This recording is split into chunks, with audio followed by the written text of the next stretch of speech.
It is a strange thing, isn't it? We spend our entire lives running away from the quiet, chasing the roar of the crowd and the sound of bells ringing for our success. We think that progress is loud. We think that if we are moving forward, the world should be shouting our name. But I want to tell you something I discovered a long time ago, and it might just save your soul when you finally reach that mountaintop you've been climbing. The greatest test of your character isn't how you handle the struggle or the noise of the battle. The real test is how you handle the strange, deafening silence that arrives right after you've made it. Most people think that when the noise stops, it means the growth has ended. They think the silence is a sign of failure or a plateau they can't escape. But what if I told you that the silence is actually the sound of your new life beginning? What do you do when the applause stops, but you're still standing there wondering if this is all there is? Have you ever stopped to ask yourself if you are truly prepared for the silence that follows your greatest progress? You see, most people are under a very dangerous delusion when it comes to the architecture of a successful life. They believe that the reward for their hard work is a louder life, a flashier life, a life filled with more noise and more constant activity. They think that as they climb the ladder, the volume of the world should increase. But I discovered a long time ago, back when I was just a young man trying to find my way in the stockrooms of Sears, that the exact opposite is true. The higher you go, the quieter it gets. And if you haven't prepared your inner self for that quiet, the silence will feel like a vacuum that tries to suck the very soul out of you. We live in a world that is terrified of being still. People have their radios on, their televisions on, their phones buzzing, because they are afraid of what they might hear if the world finally went silent. They are afraid they might hear the truth about who they have become. But for those of us who are serious about the design of our lives, the silence is not something to be feared. It is the very material from which a masterpiece is built. When I was working that job at Sears, making $57 a week and wondering why my life wasn't working, I used to think that the noise of the city and the chaos of the day-to-day struggle was the sign of progress. I thought that if I was busy, I was moving. But being busy is not the same as being effective.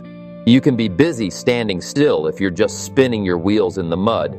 Most people are just reacting to the noise. They spend their entire lives in a defensive crouch, trying to manage the external pressures, the bills, the opinions of their neighbors, and the constant chatter of a society that wants them to stay exactly where they are. They are part of the majority that lives a life of quiet desperation, as the saying goes, but the tragedy is that their desperation isn't even truly quiet. It's loud, it's frantic, and it's shallow. The successful person, the true architect of their own destiny, understands that they must step away from that noise. They understand that the design of a life requires a different kind of atmosphere.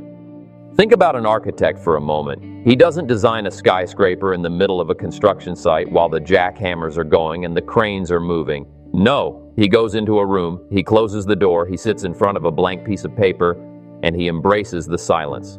In that silence, he can see things that don't exist yet. He can hear the structure of the building before a single brick is laid. That is how you must approach your life. You have to become the designer of your own days, not just a tenant in someone else's. Most people are just renting their lives from their circumstances. They wake up and let the world tell them what kind of day they're going to have. If the weather is bad, they have a bad day. If the economy's down, they have a down year. They are victims of the noise. But the person who has mastered the philosophy of the strange silence knows that they are the one holding the pen. They know that the most profound work happens when the world isn't looking, when the cameras are off, and when the applause has long since faded away. I remember when I first started making real progress after I met Mr. Shoaff and started to change my philosophy. I went from being a broke clerk to someone who was starting to see the fruits of his labor in the shaker days, selling those supplements and building a team. There was a moment where the initial excitement of the growth started to settle. The first few checks were exhilarating. The first few speeches were loud and filled with energy. But then I reached a plateau where the novelty wore off. I had the money, I had the beginning of a reputation, and suddenly the phone stopped ringing for a day. The house was quiet. And in that moment I felt a wave of panic. I thought, is this it? Is the momentum gone? But Mr. Shoaff taught me that this was the most critical moment of all. He called it the refining fire of the silence. He told me, Jim, anyone can work when the band is playing. Anyone can be motivated when the crowd is cheering. But what do you do when the music stops? That is when you find out if you were doing it for the applause or if you were doing it for the person you were becoming. The majority of people fail because they are addicted to the external validation of their progress. They need the attaboys and the pats on the back to keep going. They are like a car that only runs when someone else is pushing it. But if you want to reach the heights of human potential, you have to develop an internal engine that runs on a different kind of fuel. You have to learn to love the silence of the work. You have to learn to appreciate the quiet hours of study, the lonely mornings of discipline, and the late nights of reflection. This is the contrast between the amateur and the master. The amateur wants the spotlight. The master wants the sunlight, the natural growth that happens when no one is watching. The architect knows that the foundation of the building is the most important part, yet it is the part that no one ever sees. It sits in the dark, under the ground, in the silence, holding up everything else. If your foundation is built on the noise of other people's opinions, your whole structure will crumble the moment the wind changes direction. I want you to look at your life right now and ask yourself, who is the primary designer of your current circumstances? Are you living in a house that you designed, or are you just wandering through the rooms of a life that happened to you by accident? Most people's lives are an accident of environment. They are a product of their zip code, their school, and their family traditions, and they never stop to check if those things were actually taking them where they wanted to go. They are afraid of the silence, because in the silence they might realize they've been building someone else's dream. But you have the power to change that. You have the power to step into the quiet, to pick up the blueprints, and to start redesigning the structure of your soul. You have to be willing to be misunderstood. You have to be willing to be seen as quiet, or different, or stuck by people who don't understand the level of work you are doing internally. The strange silence after progress isn't a sign that you've stopped moving. It's a sign that you are integrating your gains. It's the period where the new you becomes permanent. We must understand that there is a season for everything. There is a season for the loud planting, where you are out in the field and everyone can see your effort. There is a season for the harvest, where the wagons are full and the village celebrates. But there is also the winter, and the winter is quiet. The winter is when the earth seems dead, but underneath the surface, incredible things are happening. The seeds are preparing for the next burst of life. If you try to skip the winter, if you try to stay in a perpetual autumn of harvest and noise, you will exhaust the soil of your spirit. You will burn out. You will become a hollow shell of a human being, always performing but never growing. The silence is your winter. It is the time to go inward, to sharpen your tools, to refine your philosophy, and to ask the hard questions that the noise of the world drowned out. Are you truly becoming the person you intended to be when you started this journey, or have you just become a more successful version of the person you were trying to escape? Let me take you back to a time before the seminars, before the books, and before I had any idea that I would one day be sharing these thoughts with you. I was a young man, just 25 years old, living on a small farm in Idaho. My world was very small, and my ambitions, though I didn't realize it at the time, were even smaller. I was a product of my environment, doing what everyone else did, working hard, but going nowhere. I remember the feeling of being a stock clerk at Sears, making that $57 a week, and thinking that if I could just get a little more noise in my life, a little more activity, maybe a better title or a small raise, then I would finally feel like I was someone. I was chasing the sound of progress because I didn't understand the substance of it. I was a good worker, mind you. I had the farm boy ethics in my blood, but I was penniless, I was behind on my promises, and I was deeply ashamed of the gap between who I was and who I wanted to be. I remember a knock at the door from a young Girl Scout selling cookies, and I didn't even have $2 to buy a box. I lied to her. I told her I already had plenty of cookies. That lie sat in my stomach like lead. It was the loudest silence I had ever experienced, the silence of my own inadequacy. It was around that time that I met a man named Earl Shoaff. Now, Mr. Shoaff was different from anyone I had ever met. He had this way of looking at the world that made everything seem both simpler and more demanding at the same time. He took me under his wing during those shaker days, when we were out there selling nutritional supplements, building a business from the ground up. I was finally moving. I was making progress. I was learning how to talk to people, how to organize a team, and for the first time in my life, the money started to follow the effort. I thought I had figured it out. I thought the goal was to keep that momentum going forever, to keep the wheels turning faster and faster until the noise of success was all I could hear. I was addicted to the high of the growth. But then, something strange happened. I reached a level of success that I had previously only dreamed of.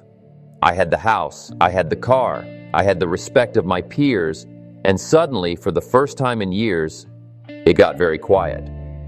I remember sitting in my home one afternoon, looking out at the horizon, and instead of feeling a sense of triumph, I felt a cold wave of anxiety. The phones weren't ringing that day, the meetings were over, the goals I had set for the year had been met, and in that space, in that strange silence after the progress, I felt like a fraud. I felt like if I wasn't constantly producing, I didn't exist. I went to Mr. Shoaff and I told him, Mr. Shoaff, I think I've lost my edge. I feel like everything has stopped. I feel like I'm standing in a vacuum. I expected him to give me a new set of goals or a pep talk to get me back into the fray, but he just looked at me with those wise eyes, leaned back and smiled. He said, Jim, congratulations. You finally reached the most important part of the journey. You've reached the interval. He explained to me that when you're building a building, there's a lot of noise when they're digging the hole and pouring the concrete. But then there is a period where nothing seems to happen. The workers are gone, the machines are silent, and to the untrained eye, it looks like the project has been abandoned. But that is the time when the concrete is curing. That is the time when the foundation is actually becoming strong enough to hold the weight of the floors above it. If you try to build the next level before the silence has done its work, the whole thing will collapse. I'll leave a few moments of quiet at the end of this video for you to sit with that idea, because I want you to understand that the silence you are feeling right now isn't a sign that you've reached your limit. It's a sign that your foundation is curing. I realized that day that I had been so busy doing that I had forgotten about becoming. I was so focused on the harvest that I didn't know how to handle the winter of my own growth. Mr. Shoaff taught me that the silence after a period of intense progress is actually a gift. It is the universe giving you the space to integrate your new skills, your new wealth, and your new identity. If you rush through it, if you try to fill that silence with more busy work or more noise, you'll never actually change. You'll just be the same person with more stuff. The shame I felt on that farm in Idaho was a loud, chaotic kind of pain. But the silence I felt after I became successful was a different kind of challenge. It was a call to maturity. It was a question being asked by my own soul. Now that you don't have to run just to survive, who are you going to be? Most people can't handle that question. They get to a certain level of success, they hit that first plateau of silence, and they panic. They either sabotage their success so they have a problem to solve again, or they just stop growing altogether and spend the rest of their lives talking about the good old days when they were grinding. They don't realize that the silence is the doorway to the next level of human experience. It is where you move from being a shaker to being a leader. It is where you move from making a living to designing a life. I had to learn to sit in that silence and not be afraid of it. I had to learn to listen to what the quiet was trying to tell me about my character, my values, and my ultimate purpose. I had to realize that the applause of others is a very poor substitute for the approval of your own conscience. On that farm, I was surrounded by the sounds of nature and the routines of manual labor, but I was mentally deaf. It took the silence of success to finally make me hear the truth about what it means to be a man of value. Think about your own journey. Think about the moments where you felt like you were finally getting there, only to find that once you arrived, the view wasn't quite what you expected and the air was a lot thinner and quieter than you were prepared for. Did you try to fill that silence with distractions? Did you start looking for a new crisis to manage because you were uncomfortable with the stillness? We are so conditioned to believe that more is always the answer that we don't know what to do with enough. But enough is just a resting point on the way to exceptional, and the bridge between the two is built in the quiet. It's in those moments after the big sale, after the promotion, after the debt is paid off, when the external pressure is gone. That is when your true philosophy is revealed. That is when you find out if you were running towards something or just running away from yourself. Are you brave enough to stop running and see what happens when the only voice you can hear is your own? Now let's go a bit deeper into the mechanics of this philosophy, because if you don't understand the laws that govern the quiet, you will always be a victim of the noise. I've often said that it is not what happens that determines the major part of your future. What happens to us all. The same wind blows on the winner and the loser, the achiever and the dreamer who never wakes up. The difference is not in the wind, it's in the set of the sail. But here is the part most people miss. You cannot set your sail while the storm is at its peak and you're screaming at the waves. The setting of the sail is a quiet, deliberate, and solitary act. It happens in the moments of reflection, in the strange silence that follows a period of intense activity. If you don't take advantage of that silence to adjust your direction, the next wind that blows will simply carry you further off course, no matter how hard you've been working. The law of sowing and reaping is perhaps the most profound illustration of this principle. Every farmer knows that there is a massive gap between the day you put the seed in the ground and the day you bring in the harvest. And what characterizes that gap? It's silence. You don't hear the seed growing. You don't see the roots taking hold. If you were to go out into the field every morning with a megaphone and shout at the dirt, demanding to see progress, you wouldn't speed up the process by a single second. In fact, if you're so anxious about the silence that you keep digging up the seed to check on it, you'll kill the very thing you're trying to grow.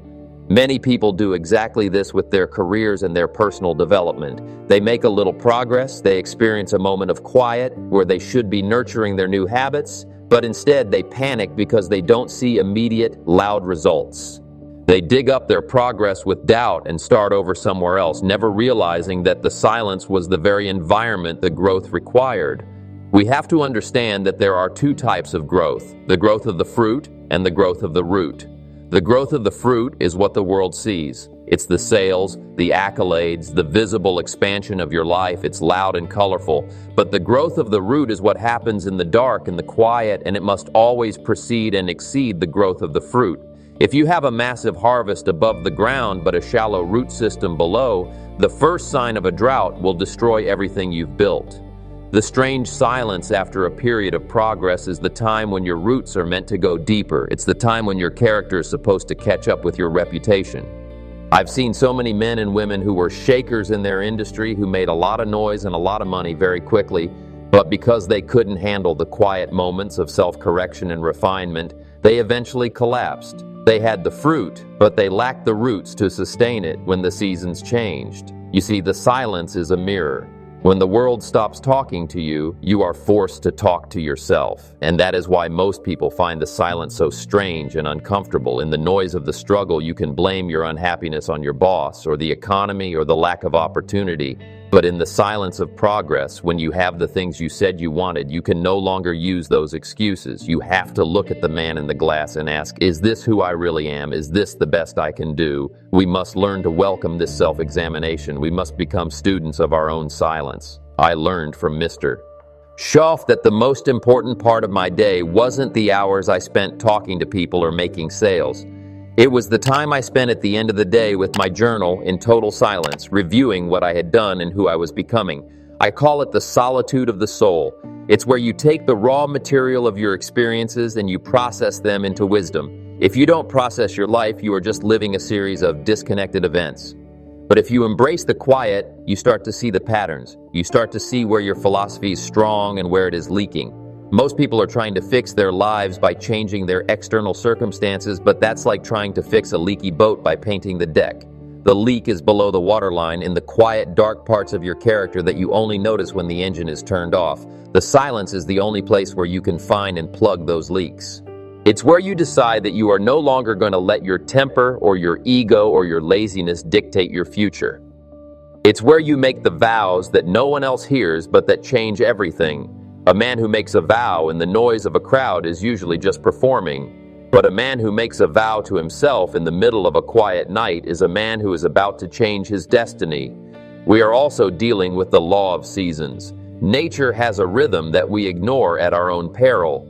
After the summer of activity and growth, there must be an autumn of reflection and then a winter of rest and preparation. The strange silence you feel after a breakthrough is often just the arrival of your personal winter. And what do we do in the winter? We don't try to plant crops in the frozen ground. We stay inside, we sharpen our tools, we study, and we plan for the spring. If you try to force the spring to come early because you're bored with the quiet, you'll just waste your seeds.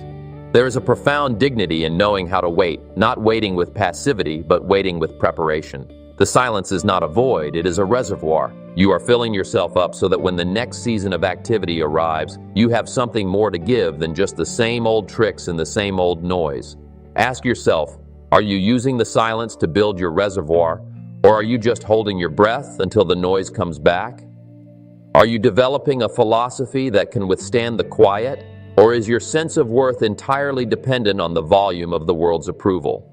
We must move past the need for constant stimulation. The most powerful people I have ever met were not the loudest ones in the room. They were the ones who had a presence that was born of the silence. They had done the internal work. They had sat with their failures and their successes until they weren't swayed by either. They had a quiet confidence that didn't need to shout to be heard. That kind of strength only comes to those who have faced the strange silence after progress and didn't blink. They didn't run from it, they moved into it, and they let it refine them. The great danger of our modern age is that we have eliminated the silence. We have gadgets and gizmos that ensure we never have to spend a single moment alone with our thoughts. We have traded depth for speed and wisdom for information. But information is not enough. You can have all the information in the world and still be a fool if you don't have the silence to turn that information into a philosophy for living. We must intentionally cultivate these periods of quiet. We must learn to be still and know that we are growing even when we can't hear the sound of it. The silence is the space where the soul catches up with the body. If you've been moving fast, if you've been making progress, your soul might be miles behind you, exhausted and ignored. The silence is the invitation for your spirit to come back and inhabit the life you've built. Without that, you'll find yourself living in a beautiful house that feels empty, or holding a trophy that feels like lead. I want you to think about the last time you truly sat with your own progress, without a phone, without a distraction, and without an agenda. Have you ever really listened to the silence that follows your achievements? What is it trying to tell you about the next 5 years of your life? Are you so busy celebrating the small hill you just climbed that you can't see the mountain range that lies ahead in the quiet distance? Success is not a destination. It's a continuous process of becoming. And the most important parts of that becoming always happen when the world is looking the other way. You have to be okay with that. You have to be okay with being the only one who knows how much you've grown. If you need the world to see it to believe it, you're still a prisoner of the noise. But if you can find peace in the strange silence of your own growth, then you have truly become the master of your fate. What if the silence isn't an obstacle you need to overcome, but the very teacher you've been waiting for? So now we come to the moment of truth, the part where we stop talking about philosophy in the abstract and we start looking at the man or woman in the mirror with a cold, honest gaze. It is time for a mental audit, and I warn you, this is the part where most people want to turn off the video and find something easier to listen to. But you aren't most people. You've stayed with me this far because you know that the easy path is what led you to the frustration you're feeling now. I want to ask you some questions that might make you uncomfortable, and I want you to sit with that discomfort. When was the last time you were truly alone with your thoughts for more than 10 minutes without reaching for a distraction? If you can't sit in a quiet room for half an hour with nothing but a notepad in your own mind, you aren't a leader. You're a prisoner of the noise. You are being held captive by a world that profits from your lack of focus. Let's look at your recent progress, that success you've been so proud of. I want to ask you, is it rooted in substance or is it just a louder version of your old failures? I remember when I first started making a few $1,000s a month, which was a fortune to me back then. I felt like I had conquered the world. But when the silence hit, I realized I hadn't changed my character at all. I was just a broke man with money in his pocket. My philosophy was still shallow, my habits were still lazy, and my ego was doing all the talking. I had to ask myself, Jim, if the money disappeared tomorrow, who would be left? Would there be a man of value or just a shell of a salesman? I'm asking you that same question today. If the title were stripped away, if the bank account were frozen, if the people who applaud you today were to turn their backs tomorrow, what would be left in the silence? If the answer is not much, then you haven't been making progress. You've just been making noise. Don't rush to the next video or the next task once we finish here. As I mentioned before, I'm going to leave you some time for silence and reflection at the end of our talk today, and I want you to use it to perform this audit with total, brutal honesty. You have to ask yourself, am I actually growing or am I just getting better at pretending? Are you using your business as a shield to protect you from the realization that you have no idea where you're going? I've seen people work 80 hours a week not because they were ambitious, but because they were terrified of going home to a quiet house where they'd have to face their failing marriage or their own lack of purpose.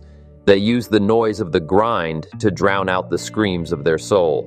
Is that you? Are you running so fast that you hope your problems can't catch up? I've got news for you. In the silence after the progress, those problems are waiting for you, and they've grown even stronger while you were looking the other way. We need to talk about your disciplines. Most people have convenience disciplines.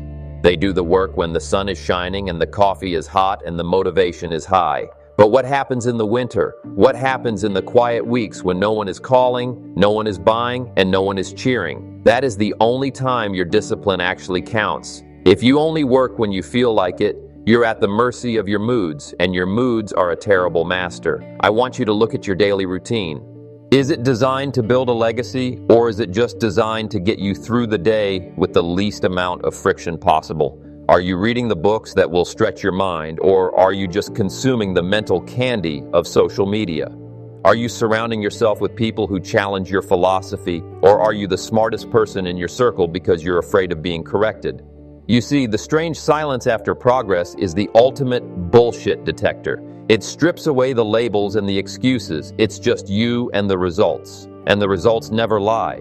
If you are feeling a sense of emptiness despite your achievements, it's because you've been neglecting the internal for the sake of the external. You've been building a big house on a foundation of sand, and deep down, you know it. That's why the silence scares you. It's the sound of the cracks forming. But here is the good news. You can choose right now to stop the charade. You can choose to use this period of quiet to go down into the basement of your soul and start pouring some real concrete. You can decide that from this day forward, you will be more concerned with your character than your reputation. You can decide that you will become a person who is so solid, so well grounded in a deep philosophy that the silence doesn't feel like a threat. It feels like home. I want to challenge you to be honest about your shaker days. We all have them, the times when we are just going through the motions, trying to look busy so we don't have to think. I did it on that farm in Idaho, and I did it even after I met Mr. Shoaff. It's a hard habit to break, but the cost of staying a shaker is that you will never know the peace of a master. You will always be looking over your shoulder, wondering when the world is going to find out that you're just winging it. Don't you want more than that? Don't you want to stand in the middle of a silent room and feel a sense of total, unwavering confidence because you know that you have done the work when no one was watching, that you have paid the price in full, that you haven't cut any corners? So here is the audit. Take a look at your bank account, your health, your relationships, and your peace of mind. Give yourself a grade from 1 to 10 on each, but don't use your busy excuses to justify the low numbers. If your health is a 4, it's not because you don't have time to exercise. It's because you don't value your body enough to protect it. If your relationships are a 3, it's not because people are difficult. It's because you haven't invested the quiet, focused time required to build a real connection. Be harsh, be unforgiving in your assessment. The truth will set you free, but first it's going to make you miserable. And that misery is the fuel for the next level of your growth. If you aren't disgusted with your current level of mediocrity, you will never have the energy to reach for excellence. I want you to really think about this. If you were to die today and the only thing left behind was the influence you had in the lives of others during your quietest moments, would the world even notice you were gone? Or would the noise just fill the gap you left behind without a second thought? We are all searching for significance, but significance isn't found in the loud moments of triumph. It's found in the quiet moments of service, the silent decisions to do the right thing when it's hard, and the steady, unobserved growth of a human soul. Are you building a life that matters, or are you just making a lot of noise on your way to the grave? What is the one truth about yourself that you are most afraid to face when the room goes silent? Now that we've looked into the mirror and faced the cold reality of our own reflection, I don't want you to leave here feeling defeated. I want you to leave here feeling dangerous. I want you to feel the kind of danger that comes from a man who has finally stopped lying to himself. There is a tremendous power that is born the moment you decide to stop running from the silence and start using it as your greatest tool. The world is looking for people who have substance, people who aren't swayed by the shifting winds of opinion or the temporary noise of the marketplace. They are looking for the ones who have done the work in the dark so that they can stand steady in the light, and that person can be you. It doesn't matter if you started in a stockroom at Sears or on a farm in Idaho. It doesn't matter if you've lost money, lost time, or lost your way. What matters is the philosophy you adopt right now in this very moment. You have the capacity to change everything. You can change your health, you can change your bank account, and most importantly, you can change the person you see in that mirror. But it begins with a commitment to excellence that persists even when the applause is gone. I want you to make a pact with yourself today. Decide that you will no longer be a shaker who is just making noise to feel alive. Decide that you are going to be a builder, an architect, a master of your own soul. When the silence comes after your next big win, and it will come, I want you to welcome it like an old friend. I want you to pull up a chair, sit down with that silence, and ask it to show you the next level of your potential. Don't be afraid of the gap between where you are and where you want to be. That gap is where the character is built. That gap is the curing time for your foundation. I want you to become a person of such depth and value that your presence is felt even when you aren't saying a word. That is the ultimate goal of personal development. It's not just about what you get, it's about who you become. And who you become is forged in the quiet hours of discipline. It's forged when you choose to read that book instead of watching that show. It's forged when you choose to stay focused on your goals when everyone else is distracted by the latest crisis. It's forged when you decide that you are going to live your life by design, not by accident. The promise of the future is an incredible thing, but it requires you to pay the price in the present, and the price is often paid in the currency of silence. As we reach the end of our time together today, I want to remind you that the real work hasn't even started yet. The real work begins when this video ends. I promised you at the beginning that I would leave you with a few moments of quiet, and I'm going to do that now. Don't rush away. Don't click on the next thing to fill the space. This is your time to sit with the truths we've discussed. This is your time to perform that audit and make those vows to yourself. The world will be there with all its noise in a few minutes. But for right now, let the silence do its work. Let it refine you. Let it remind you of the person you were meant to be before the world told you who you should be. This is the strange silence that follows progress, and it is the most productive space you will ever inhabit if you have the courage to stay there. Take this time to breathe, to think, and to set your sail for the next season of your life. The winds will blow, the storms will come, and the sun will shine again, but you will be different. You will be solid. You will be a man or woman of value who knows exactly where they are going because they've done the work in the quiet. I'm proud of you for having the strength to stay through the hard parts of this conversation. Now have the strength to stay through the silence. I'll leave you now to your own thoughts, your own reflections, and your own future. Make it a masterpiece. What is the one thing you are going to change today while no one is watching that will define who you become tomorrow?